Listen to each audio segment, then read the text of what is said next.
My son stood in the doorway and said it calmly, like he was statting the weather. "This house isn't yours anymore, Mom." Not angry. Not loud. Just certain.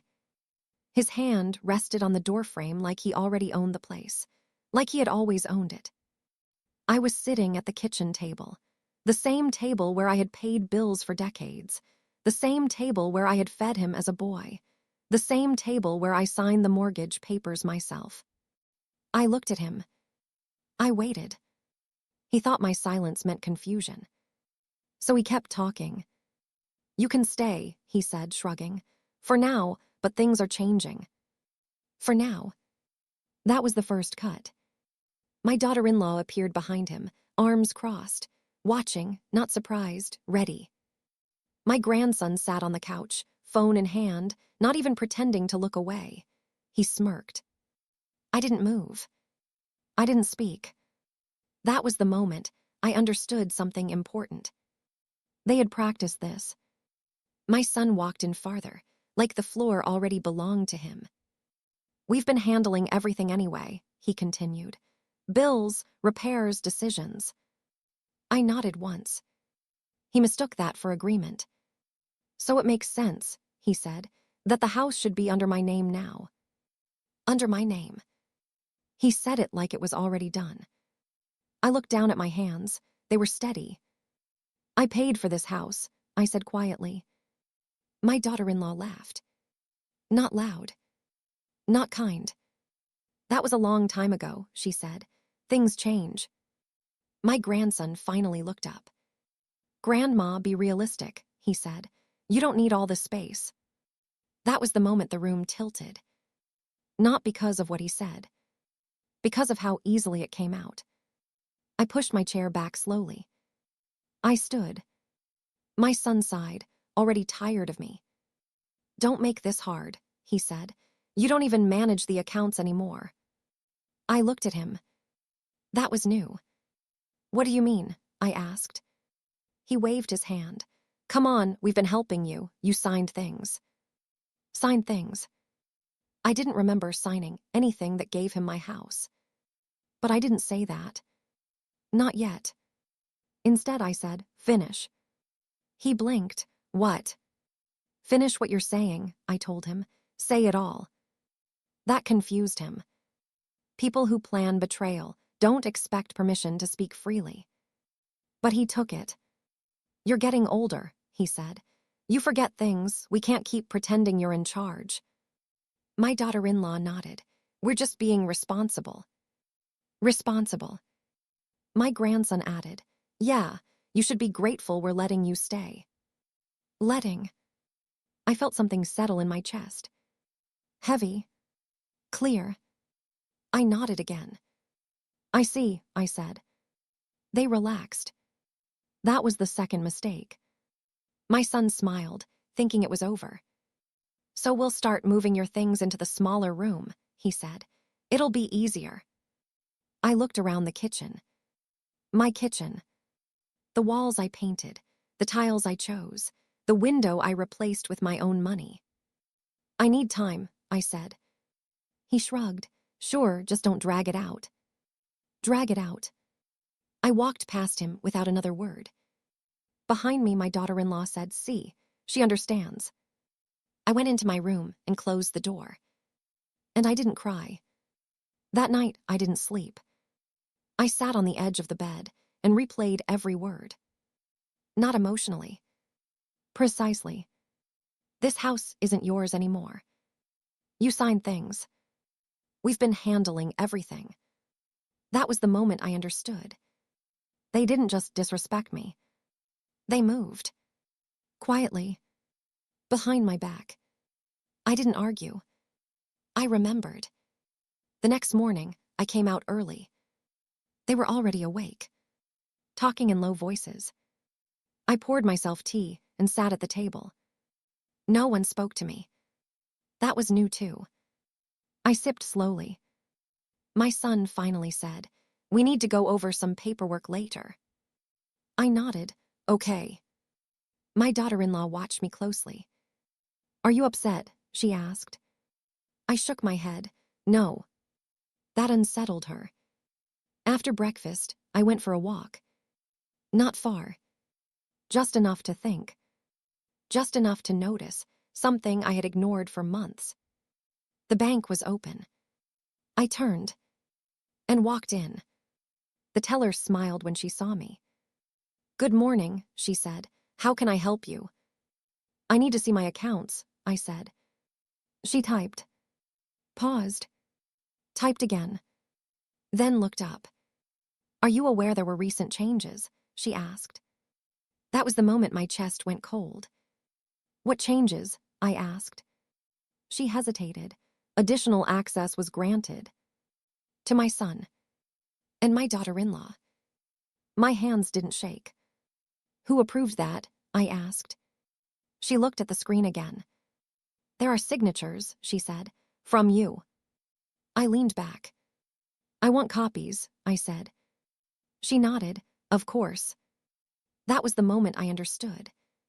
They didn't take the house yet. They prepared to. When I got home, they were waiting.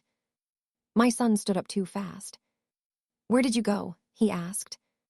"For a walk," I said. My daughter-in-law frowned. "You should tell us when you leave." I smiled softly. "Why?" She opened her mouth. Closed it. That afternoon, the piling on began. My sister called.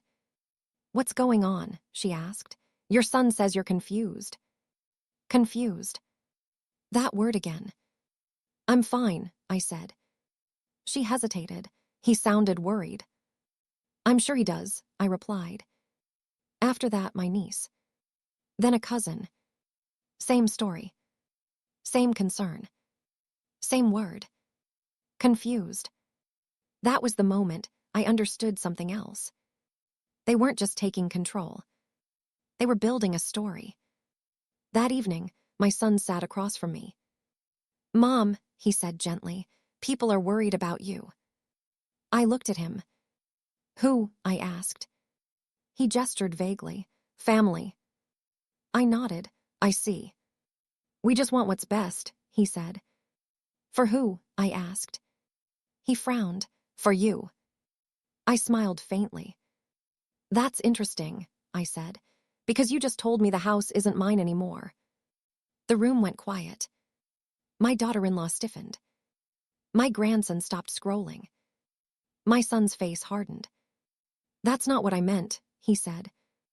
I didn't argue. I remembered. Later that night, I overheard them. Whispering. My name. The word papers. The word soon. I stood in the hallway, invisible. That was the moment I understood completely. They thought time was on their side. I went back to my room and opened a notebook. A simple one. I wrote down dates. Names. Amounts. Every payment I had made. Every bill. Every signature I remembered. I didn't rush. I didn't cry. I wrote. The next morning, my son handed me a folder. "Just sign these," he said. "It'll make things easier." I looked at the cover. Power of attorney. Medical and financial. I looked up at him. "I'll read them," I said. He laughed. "There's nothing to read." I smiled. "Then you won't mind waiting." That was the first crack. That afternoon, I made a phone call. Just one. I didn't explain everything. I asked a question. The answer came back calm and clear. "Yes," the voice said. "That can be reversed." I closed my eyes. "Good," I said. At dinner, my son watched me nervously. My daughter-in-law tried to be pleasant. My grandson stayed quiet. They felt it. The shift. They just didn't know what it was yet. Before bed, I stood in my doorway and looked at the house. Every room. Every wall. Every corner they thought they had already taken. They thought I was broken. That was their first mistake. And I finally slept. Before I continue this story, kindly subscribe, like, turn on the notification bell, and tell me in the comments where you're watching from. The next morning, they acted like nothing had happened. That was the part that almost made me laugh. My daughter-in-law cooked eggs like always. My son read the news at the counter. My grandson walked past me without looking up, already late for something he didn't pay for. No apology. No explanation. No hesitation. That was when I understood something new. They believed the conversation was finished. My son cleared his throat. Mom, about yesterday. I looked up from my tea. Yes. He hesitated. We didn't mean to upset you. Upset. That word again. Small, safe, useless. I wasn't upset, I said. That confused him. My daughter-in-law jumped in. We just want to make things easier for everyone. I nodded. I'm sure you do. She smiled, relieved. People relax when they think they've been forgiven. After breakfast, movers arrived. Not big trucks. Not loud men. Just two quiet workers carrying boxes. They didn't look at me. They didn't have to. My son explained it casually. We're just moving some things around. No big deal. I watched them carry a lamp from the living room. Then a chair. My chair. The one I sat in every evening. I didn't stop them. That was the moment I understood. They weren't asking anymore. By noon, half the living room looked different. Smaller. Like space was being taken from me inch by inch. My daughter-in-law stood in the doorway of my room. We'll need to move some of your things later, she said, just to make space. I folded a sweater slowly. For what? She smiled. For us. That was the piling on. Not loud. Not cruel. Just decided. My grandson laughed from the hallway. It's not a big deal, Grandma. You don't need all this. I looked at him. You've never paid for anything in this house, I said calmly. He shrugged. Still. Still. That word carried more disrespect than shouting ever could. By afternoon, my sister called again. Her voice was tight. What's going on? Your son says you're refusing help. Help? Another word people use when they mean control. I'm not refusing help, I said. I'm noticing it. She paused. That doesn't sound like you. I smiled to myself. You've known me as long as they let you. That ended the call quickly. Later, my niece showed up unannounced. She hugged me too long. Are you okay? She whispered. Yes, I said. She pulled back, confused. You don't sound okay. I sound awake, I replied. She glanced at my son across the room. He avoided her eyes. That told me everything. By evening, the pressure turned sharper. My son sat across from me at the table. Mom, you're making this harder than it needs to be. I placed my fork down. How? By not cooperating, he said. Cooperating. I leaned back slightly. With what? He sighed. With reality. I nodded. Reality is this house is mine. My daughter-in-law laughed softly. On paper, maybe. On paper. That was the moment my chest tightened. Not from fear. From confirmation. I stood up. I'm going to bed early, I said. My son frowned. We still need to talk. We already did, I replied. And I walked away. That night, I didn't write anything. I didn't cry. I listened. Doors closing softly. Whispers. The sound of a printer running late. Paper sliding. Stopping. Sliding again. That was the moment I understood fully. They weren't planning anymore. They were executing. The next morning, I found a new lock on the back door. Not announced. Just there. My key didn't work. My son noticed me trying. Oh, he said, we upgraded security. For who? I asked. He smiled. For everyone. Everyone except me. That afternoon, a letter arrived. Addressed to my son. Not to me. From the bank. I watched him open it. His face changed. Just a little. He folded it quickly and put it away. That was the moment I understood something else. They were moving fast. Faster than they should have. Faster than careful people move. I waited until the house was quiet. Then I took my purse. Inside was the folder from the bank. Copies. Signatures. Dates. I laid them out on my bed. Side by side. That was when I saw it. One signature wasn't mine. Not even close. I didn't feel angry. I felt precise. I picked up my phone and made another call. This one lasted longer. I explained nothing unnecessary. I answered questions clearly. At the end, the voice on the other line said something important. You should not sign anything else. I smiled. I wasn't planning to. At dinner, my son watched me closely. You're quiet, he said. I nodded. I'm thinking. My daughter-in-law stiffened. About what? She asked. Timing, I replied. That unsettled her more than anger ever could. That night, I locked my door.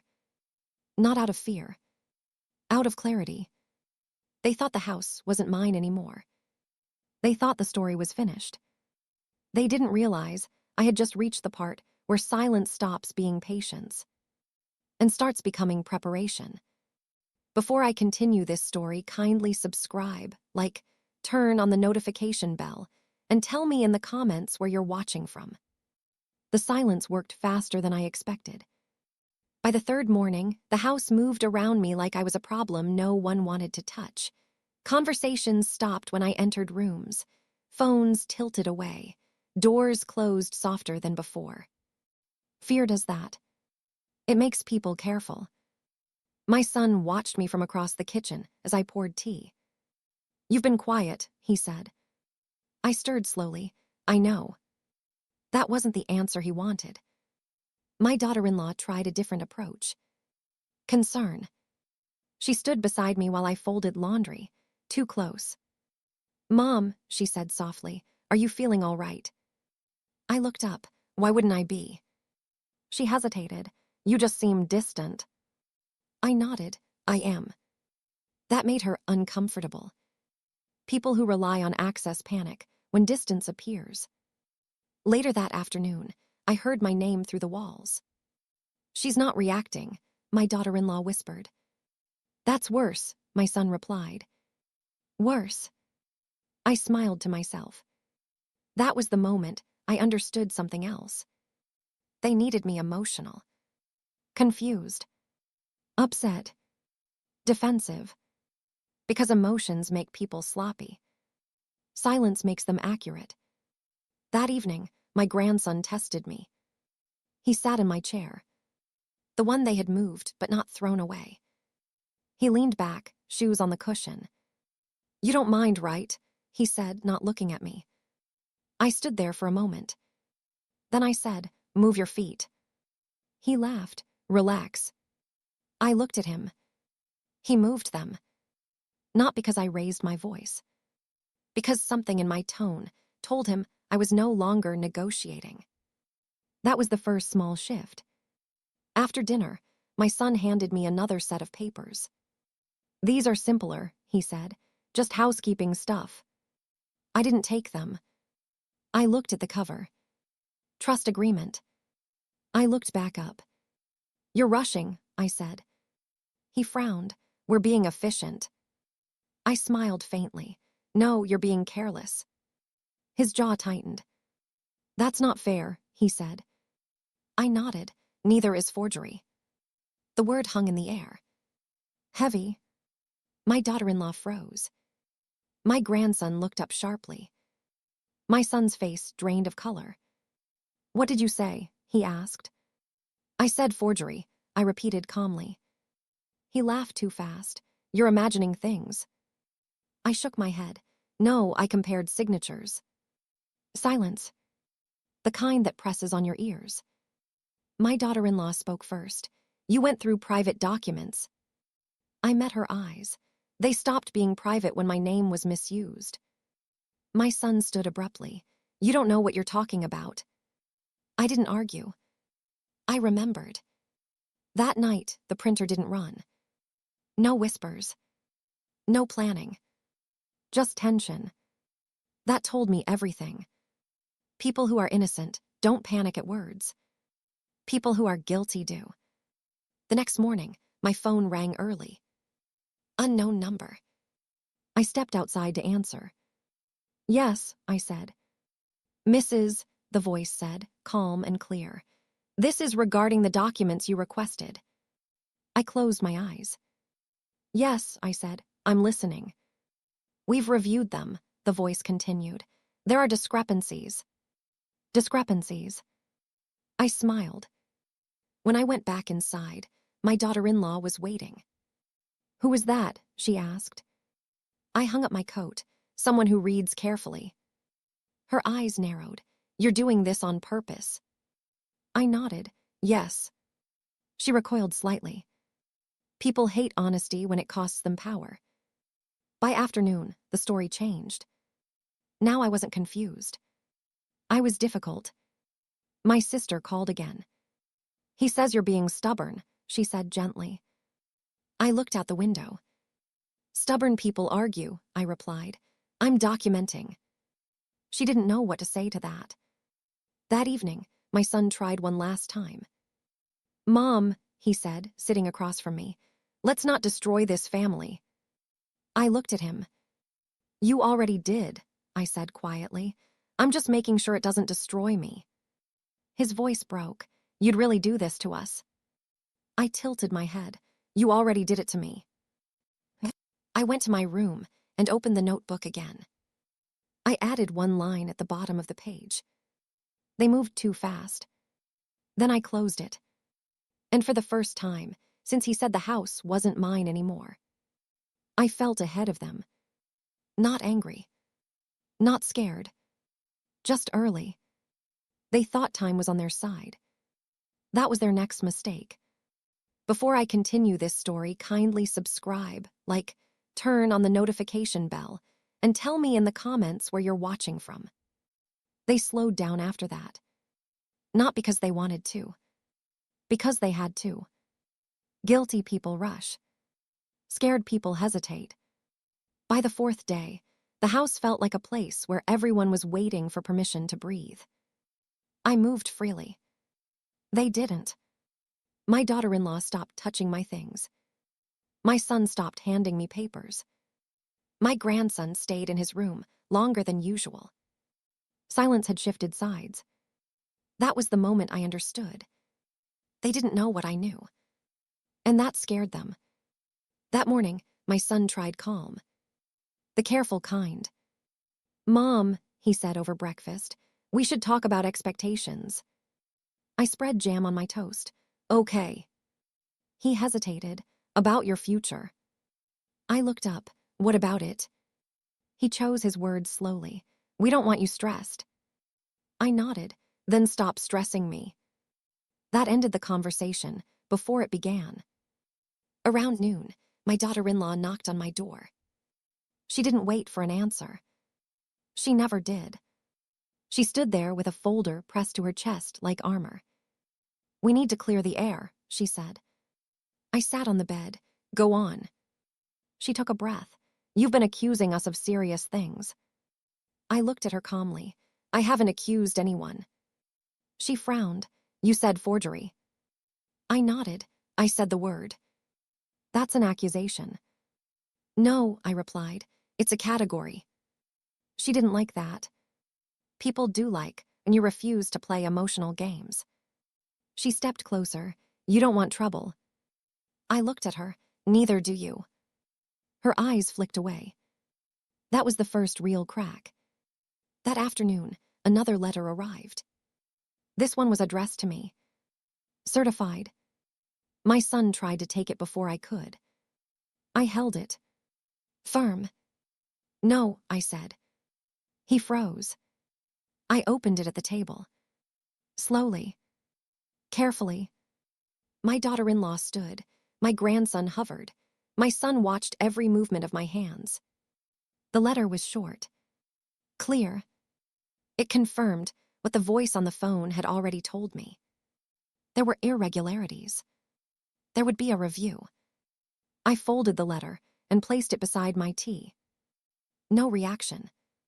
That unsettled them more than shouting ever could. My son's voice came out tight. This is unnecessary.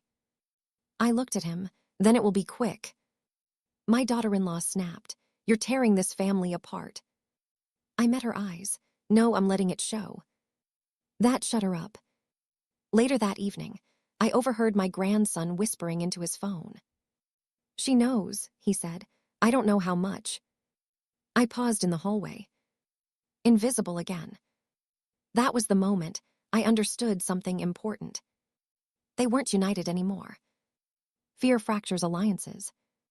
That night, my son knocked on my door. Once. Soft. Can we talk? He asked.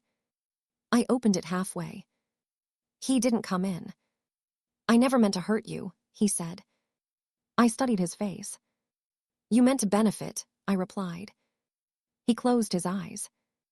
That told me enough. The next morning, the power dynamic changed. Not loudly. Officially. My phone rang at 9:14 a.m. I answered in front of them. Yes, I said. I listened. Then I said one sentence. Please proceed. I hung up. My daughter-in-law swallowed. Who was that? I smiled gently. Someone who moves slower than you did. By afternoon, the back door lock was removed. Quietly.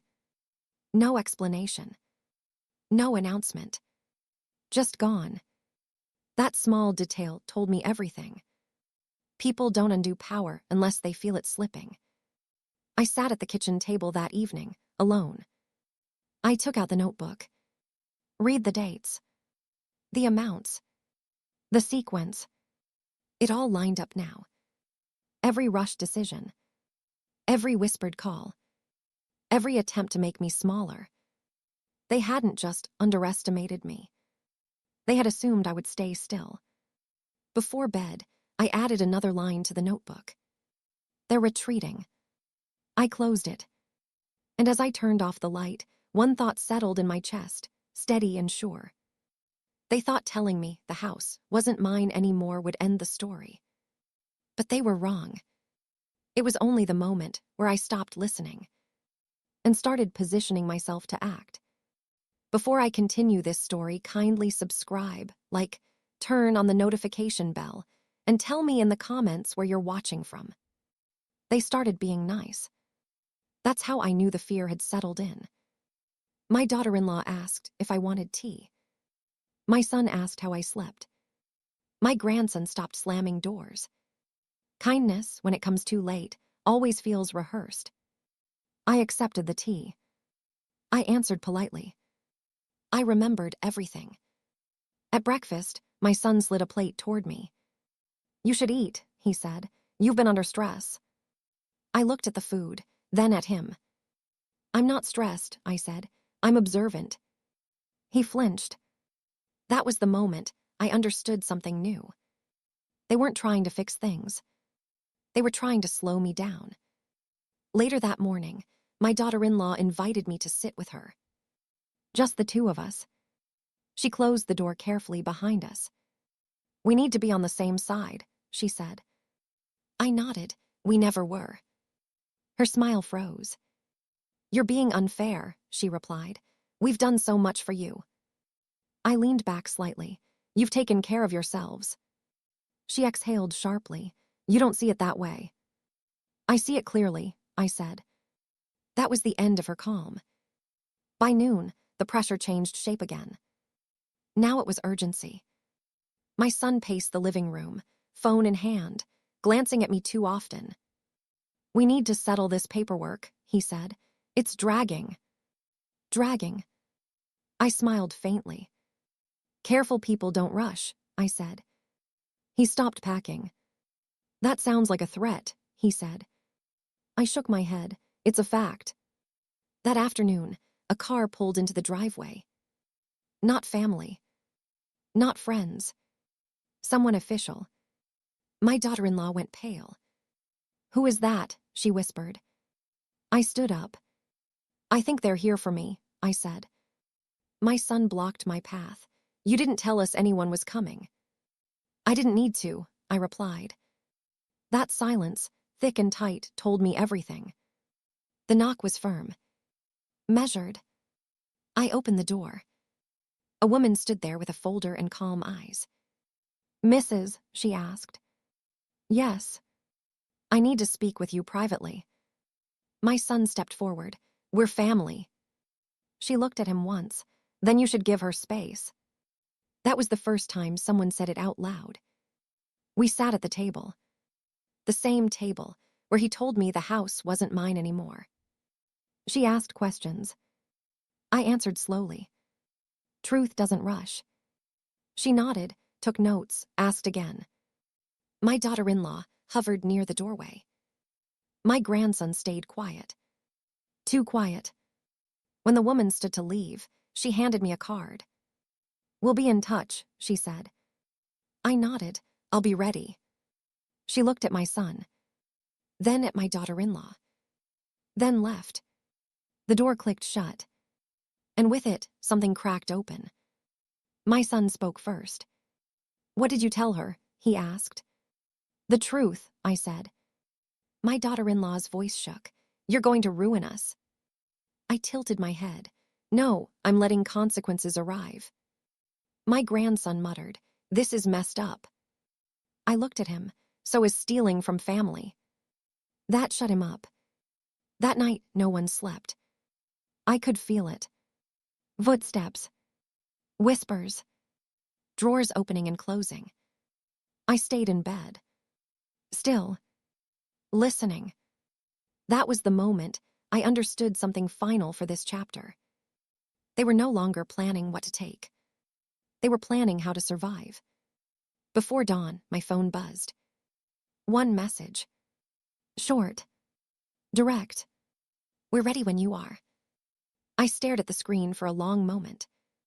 Then I locked the phone and turned onto my side. They thought the house wasn't mine anymore. They thought they had finished speaking.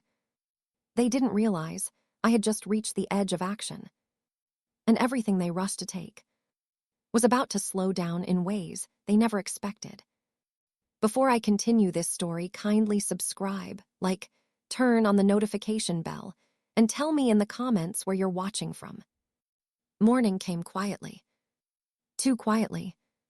The house felt like it was holding its breath, waiting to see who would move first. I moved first. I made tea, sat at the table, opened my notebook, not to write, just to look at it. People forget how powerful it is to know exactly what you know. My son watched me from the doorway. "You seem calm," he said. "I am," I replied. That unsettled him more than anger ever could. By mid-morning, the house shifted again. Phones rang more often, doors closed faster. My daughter-in-law whispered in corners. My grandson stayed locked in his room. Fear had replaced confidence. That was important. People make mistakes when fear arrives too early. My daughter-in-law tried one more tactic. Guilt. She brought out old photo albums and set them on the table between us. "Remember this?" she asked softly. "Family vacations, holidays." I looked at the photos. I remembered paying for most of them. "They were nice times," I said. Her eyes lit up. "Exactly, we don't want to ruin that." I closed the album gently. "You already did," I said. "I'm just responding." She swallowed. Guilt didn't work when facts stood tall.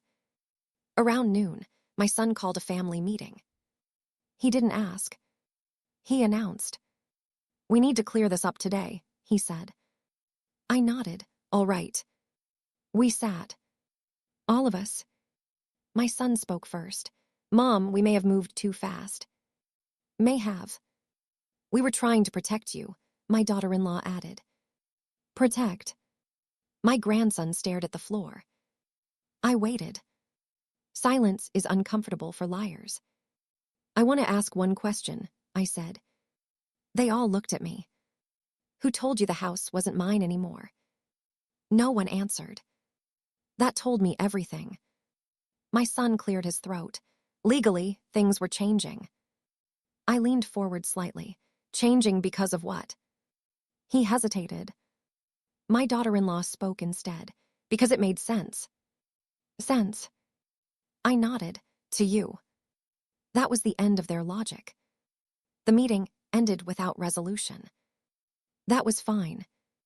I didn't need agreement. I needed time. And time was finally mine. That afternoon, I left the house again. No announcement. No explanation. I drove myself. When I arrived, the woman from before greeted me. "You're ready," she said. "Yes," I replied.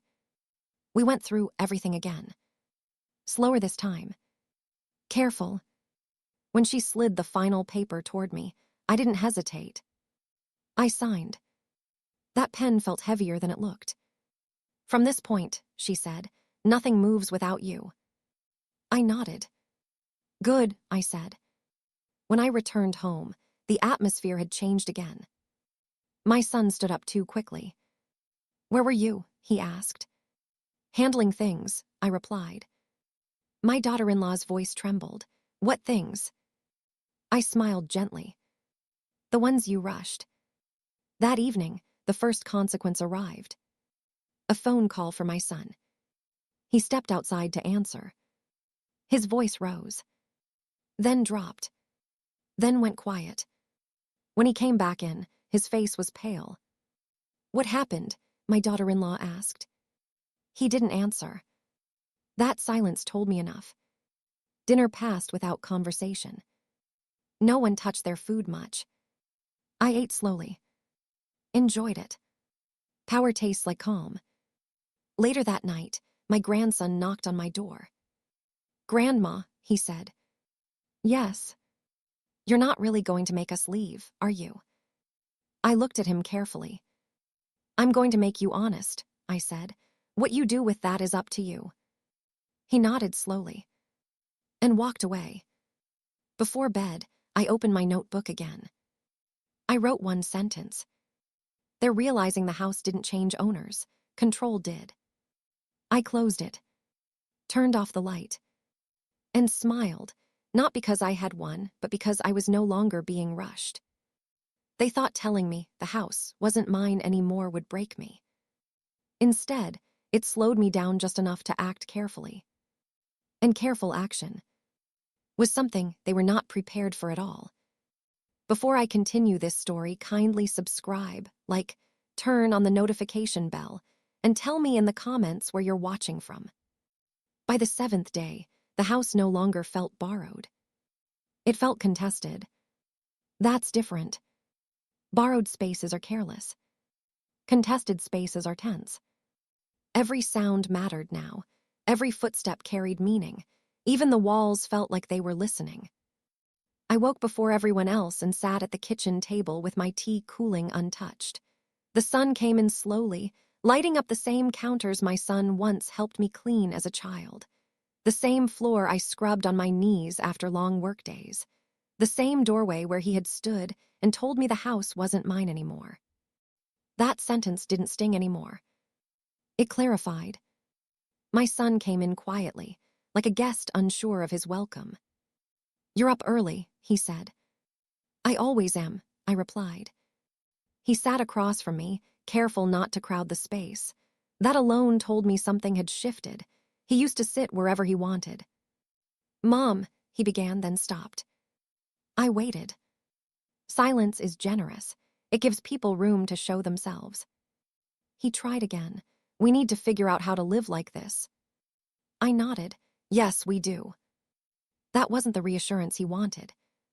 By mid-morning, the phone calls started again. Not frantic. Measured. My daughter-in-law stepped outside twice to answer hers. Each time she came back, her shoulders were tighter, her smile thinner. My grandson paced. He kept checking the driveway like he was expecting someone to arrive without warning. Fear had matured. It was no longer loud. It was precise. Around 11, a letter arrived. This one was hand-delivered. I signed for it myself. My son watched from the hallway. I didn't open it right away. I placed it beside my notebook and finished my tea. That made him nervous. "What is it?" he finally asked. "Information," I said. He swallowed. "About what?" "About ownership," I replied. That word landed differently now. I opened the letter slowly. Read it once. Then again. It confirmed what I already knew, but needed in writing. There would be a temporary freeze on any transfers or changes tied to the property until the review concluded. Temporary. That word mattered. It meant no one could rush anymore. I folded the letter and placed it back in the envelope. My daughter-in-law stepped forward. So, I said, "Nothing moves." Her face tightened. That afternoon, the family chose sides. Not loudly. In small ways. My sister called and didn't defend my son this time. She just listened. My niece sent a message that said, "I'm proud of you for standing up." My cousin stopped returning my son's calls. Those shifts mattered. People don't switch sides when they're unsure. They switch when truth becomes clearer than loyalty. The house felt heavier by evening. My son avoided me. My daughter-in-law watched me too closely. My grandson stayed silent. Dinner came and went without conversation. I cleared my own plate. No one offered to help. That was fine. I didn't need help anymore. Later that night, my son knocked on my door. He didn't open it. "Can we talk?" he asked through the wood. "Yes," I said. He came in slowly, like someone entering a room they weren't sure they still belonged in. "I didn't plan for this to happen," he said. I looked at him. "I know," I replied. That confused him. "You know?" he asked. "Yes," I said. "You planned for it to work." He sat on the edge of the bed. "I was trying to make things easier," he said. "For who?" I asked. He didn't answer. That silence spoke louder than anything else. He rubbed his hands together, the way he used to when he was nervous as a boy. "They're saying things," he admitted. "People, family." I nodded. "They always do." "They're asking questions." "Yes," I said. "That's what happens when paperwork doesn't match the story." His jaw tightened. "You didn't have to do it this way." I leaned back against the headboard. "There was no other way," I said. "You didn't leave one." That was the moment he looked at me, not as his mother, not as someone he could persuade, but as an obstacle. And that hurt him more than anything else. "I don't recognize you," he said quietly. I met his eyes. "You never tried," I replied. After he left, I didn't sleep right away. I opened my notebook again. Read everything from the beginning. The first date. The first chain. The first signature that wasn't mine. Patterns are comforting when you understand them. They tell you you're not crazy. The next morning, the first real threat arrived. My daughter-in-law sat me down without asking. "This can get ugly," she said. I folded my hands. It already did. She leaned in. "You don't want this dragged out." I smiled faintly. "Neither do you." Her eyes flicked away. People who threaten prefer one-sided power. She tried another angle. "You could lose them," she said. "Your son, your grandson." I studied her face. "I already did," I replied, "when they decided I didn't matter." That ended the conversation. By noon, movers arrived again. This time, not to move my things. To take inventory. My son didn't call them. Neither did my daughter-in-law. They were sent. That mattered. A man with a clipboard walked through the house, nodding furniture, fixtures, rooms. He nodded politely to me. Asked questions. Addressed me directly. My son stood stiffly by the wall. Power was changing hands without noise. That afternoon, I overheard my grandson arguing on the phone. No, she's not confused, he said sharply. She knows exactly what she's doing. I paused. That was the first time he said it out loud. Evening came with more tension. My daughter-in-law cried quietly in the bedroom. My son paced the living room. I sat and read. Not because I was detached, because I was done being reactive. At dinner, my son finally spoke again. What happens now? He asked. I looked at him. Now, I said, we wait. For what? My daughter-in-law asked sharply. For the truth to finish arriving, I replied. That scared them. Truth is expensive when you've tried to outrun it. Later that night, my phone buzzed. A message. We've identified additional irregularities. I didn't respond. I didn't need to. They were already working. I stood by the window and looked out at the street. Everything looked normal. Lights on, cars passing, neighbors living their lives. No one knew the ground was shifting inside this house. That's how it always happens. Quietly. I thought back to the moment my son told me the house wasn't mine anymore. How calm he sounded. How sure. How wrong. He thought authority came from confidence. He forgot where ownership comes from. Before bed, I added another line to my notebook. They're running out of room. I closed it and set it aside. Tomorrow would bring answers. Not emotional ones. Official ones. And when they arrived, no one would be able to talk their way around them. They thought telling me the house wasn't mine anymore was the end. They didn't realize it was the sentence that gave me permission to act. And I had acted carefully, which meant whatever came next would not be gentle. Before I continue this story, kindly subscribe, like, turn on the notification bell, and tell me in the comments where you're watching from. The waiting ended the next morning. Not with shouting. Not with panic. With paperwork. A car pulled into the driveway just after 9. No logo, no rush, just two people stepping out like they had done this many times before. My son froze when he saw them through the window. Who is that? He asked. I didn't answer. I stood, smoothed my sweater, and walked to the door before anyone else could reach it. That mattered. Mrs., the woman asked. Yes, I said. We're here to follow up. I stepped aside. They entered. And just like that, the house shifted again, this time officially. They sat at the table. My table. The same one where my son had told me the house wasn't mine anymore. The woman opened a folder. The man beside her placed a recorder down gently, like he was setting something fragile in place. This is routine, she said. We just need clarification. I nodded, of course. My son hovered near the counter. My daughter-in-law stood with her arms folded tight. My grandson stayed in the hallway, pretending not to listen. The questions were simple. Who paid the mortgage? Who paid the taxes? Who approved recent changes? I answered calmly. Clearly. With dates. With amounts. With memory that did not shake. The woman nodded as I spoke. The man wrote quickly. That matches our records, he said. My daughter-in-law's breath caught. My son tried to interrupt. There's been a misunderstanding. The woman raised her hand. Sir, she said gently, we'll speak with you next. That word, next, landed like weight. For the first time, he wasn't the center of the conversation. When it was their turn, the tone changed. Not cruel. Exact.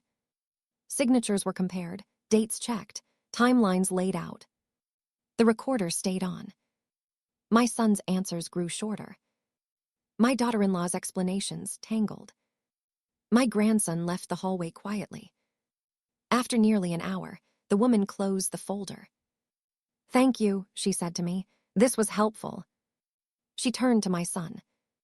There are discrepancies, she said. We'll be following up. His face went pale. What does that mean? He asked. It means nothing changes until everything is clear, she replied. Then they stood and left as calmly as they had arrived. The door clicked shut, and the house felt smaller. No one spoke. Not right away. Finally, my son sat down heavily. This didn't have to happen, he said. I looked at him. It did, I replied, because you let it. My daughter-in-law broke then. Not loudly. Quiet tears, shaking hands. You're ruining us, she whispered. I stood. No, I said, I stopped you. She looked up at me like she didn't recognize me at all. That afternoon, things began to move. Not boxes. Truth. My sister called again. This time she didn't ask what was wrong. She said, I heard. I nodded to the phone. Then you heard enough.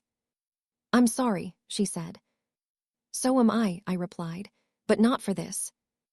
By evening, my son avoided me completely. My daughter-in-law packed a bag. My grandson didn't come home. The house echoed with absence. I sat in the living room and read, the same way I always had. Calm.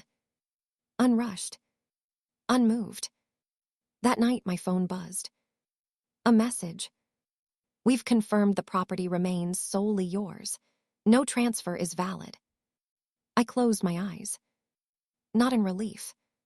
In confirmation. I didn't tell them. I didn't need to. Power doesn't announce itself. It just arrives. Before bed, I walked through the house again. Not counting rooms. Not claiming space.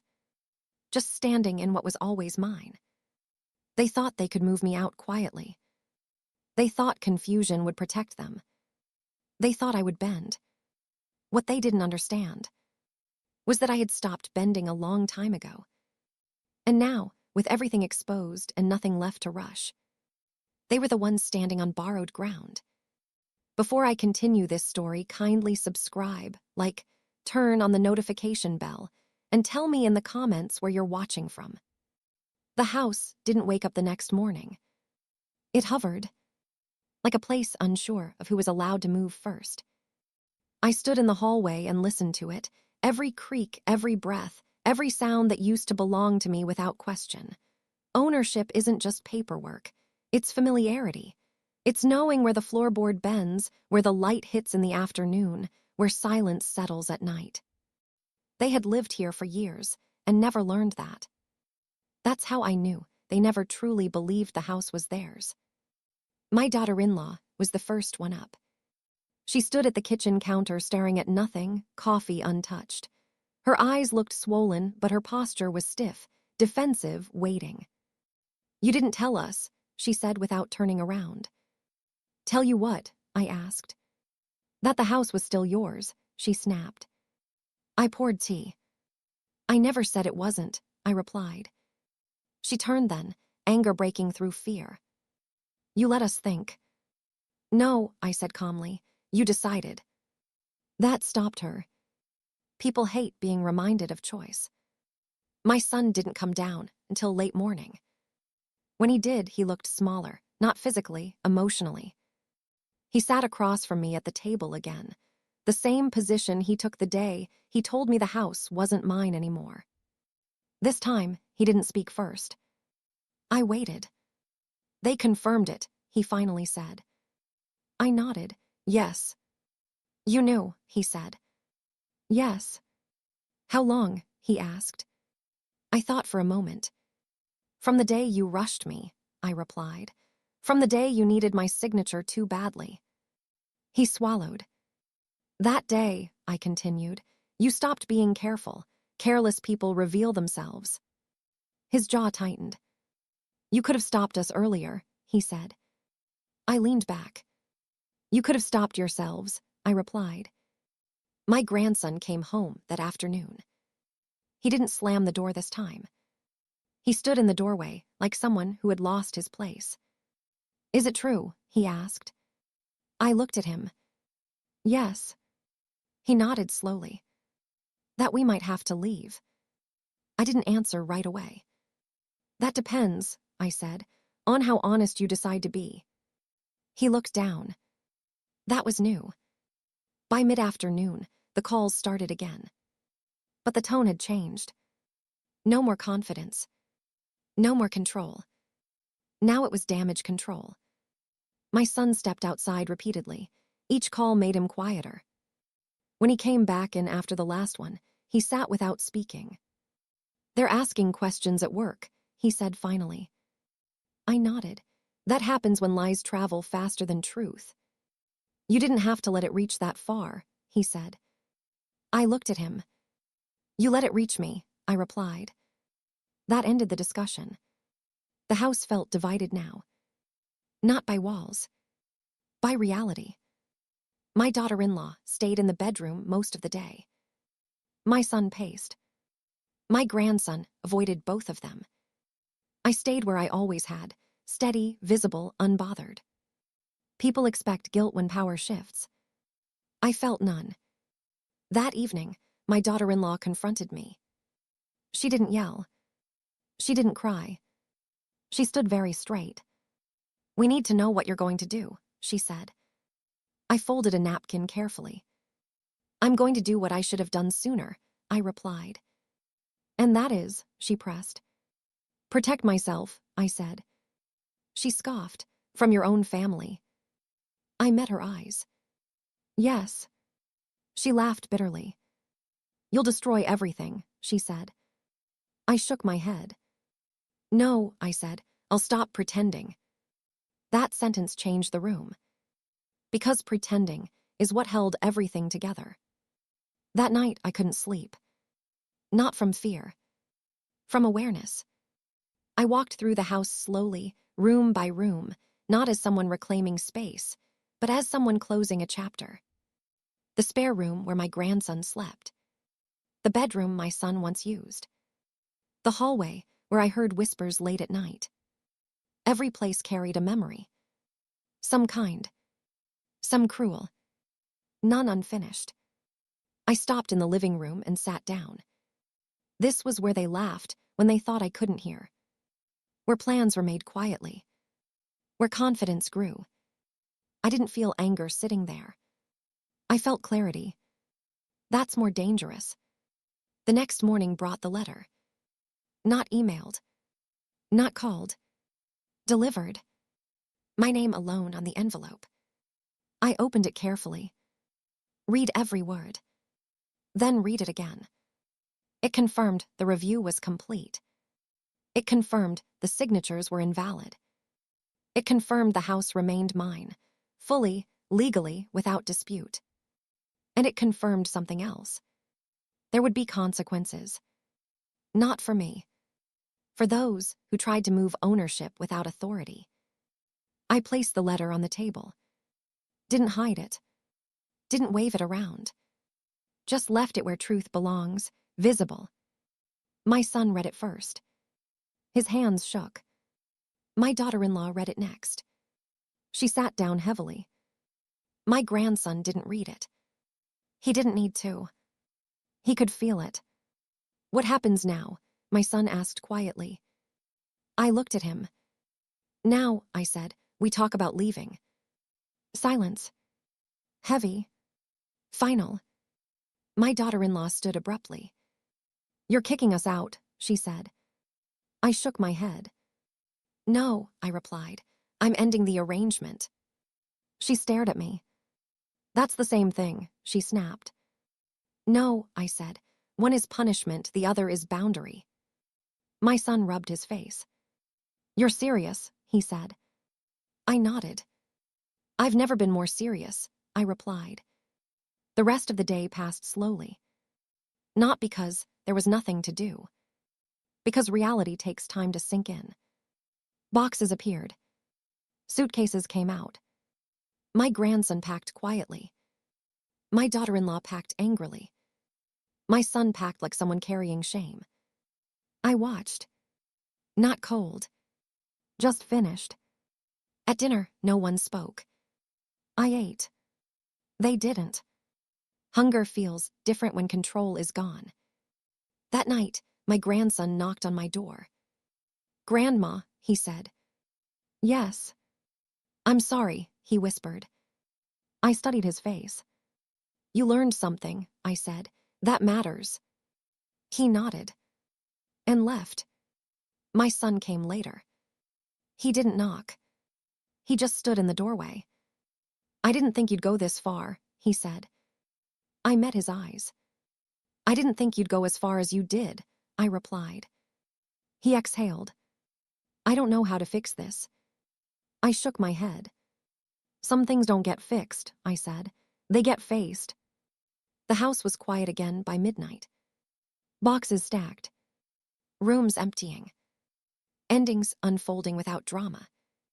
I sat on the bed and opened my notebook one last time. I read every entry. Then I closed it. I didn't need to add anything else. The story had reached its truth. Tomorrow would be the last day. Not the end, but the separation. And as I turned off the light, one thought stayed with me, steady and certain. They thought telling me the house wasn't mine anymore would erase me. Instead, it reminded me exactly who I was. And tomorrow, they would walk out knowing it too. Before I continue this story, kindly subscribe, like, turn on the notification bell, and tell me in the comments where you're watching from. The last morning arrived without ceremony. No alarms. No raised voices. No arguments waiting to happen. Just light through the windows, soft, steady, honest. I woke before anyone else and sat on the edge of the bed for a long time, listening to the house breathe the way it used to.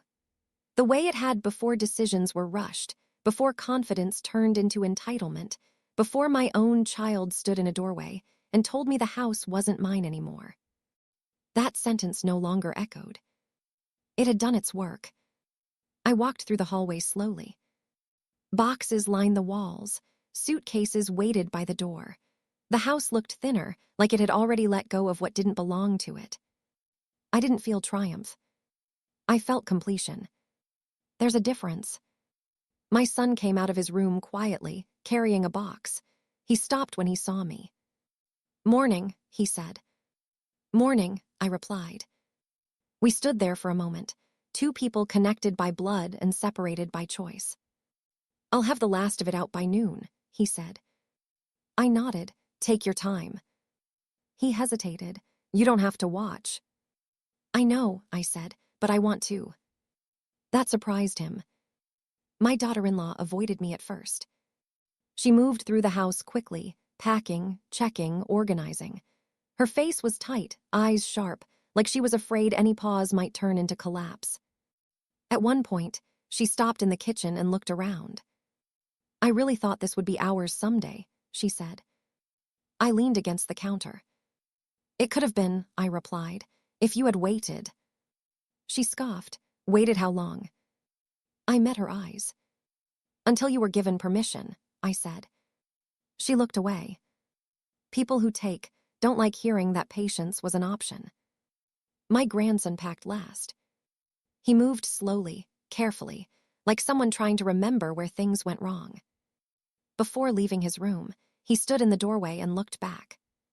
You're not mad at me, he said. It wasn't a question. No, I replied. I'm aware of you.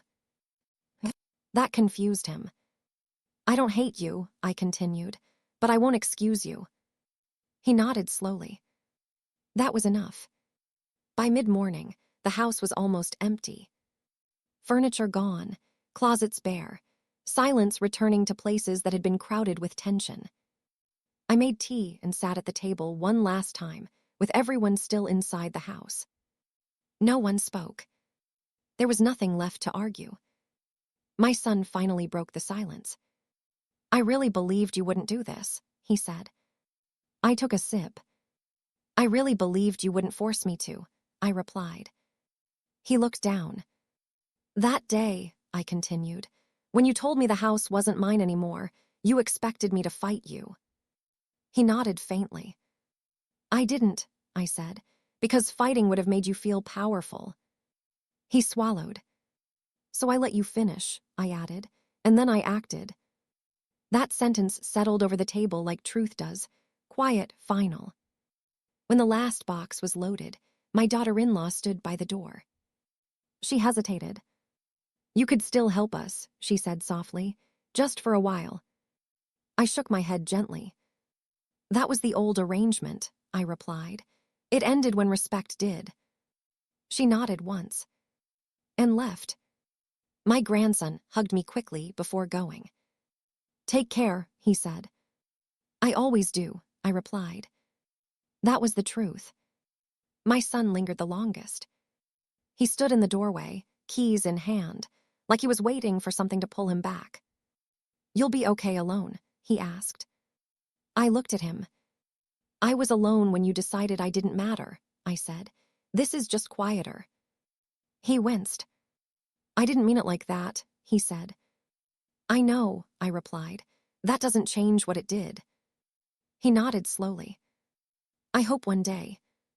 I raised my hand gently. "Don't finish that sentence," I said. He stopped. "Some things don't need hope. They need acceptance." He left without another word. The door closed. The house exhaled. And for the first time in a long while, there was no one left who thought they owned me. I didn't sit down right away. I walked through every room. The living room, where plans had been whispered. The kitchen, where decisions were announced like facts. The hallway, where I listened instead of reacting. The bedroom, where I learned patience can be sharper than anger. I didn't reclaim the space. I released it. That afternoon, I made one final call. Not to lawyer. Not to family. To myself. I stood in the middle of the living room and said out loud, "This house is mine." Not as a challenge. As a statement. I rearranged furniture slowly. Not to erase them. To return myself. A chair by the window. The lamp back where it belonged. My things in my places at my pace. That evening, my sister came by. She stood in the doorway and looked around. "It's quiet," she said. "Yes," I replied. "Are you all right?" she asked. I thought about it carefully. "I'm intact," I said. She smiled softly. "That's better than all right." We sat together for a while, drinking tea, not filling the silence unnecessarily. "You know," she said eventually, "people will talk." I nodded. "They always do." "They'll say you were harsh." I shrugged. "They weren't here." "They'll say you chose property over family." I met her eyes. "No," I said. "I chose truth over pretending." She nodded slowly. When she left, night settled gently around the house. I locked the door, not because I was afraid. Because I could. Before bed, I opened my notebook one last time. I didn't read it. I closed it. Some records don't need revisiting. I lay down and listened to the house again. Not holding its breath. Resting. And as sleep came, I understood something deeply and without doubt. I didn't lose my family. I lost access to people who thought love meant control. That's not a loss. That's clarity. They thought I was broken. They thought silence meant surrender. They thought telling me the house wasn't mine anymore would end me. That was their mistake. Because I didn't act in anger. I didn't act in fear. I let them finish. And then I acted, with patience, with memory, with authority. The kind that doesn't need to shout. The kind that lasts. And when morning comes again, this house will still be mine. The house learned my rhythm again. Not the rushed footsteps. Not the slammed doors. Not the quiet plotting that once filled the corners. Just mine. Morning light came through the window the way it always had. Slow, patient, certain. I made tea and sat at the table where everything began. The same table where my own child told me the house wasn't mine anymore.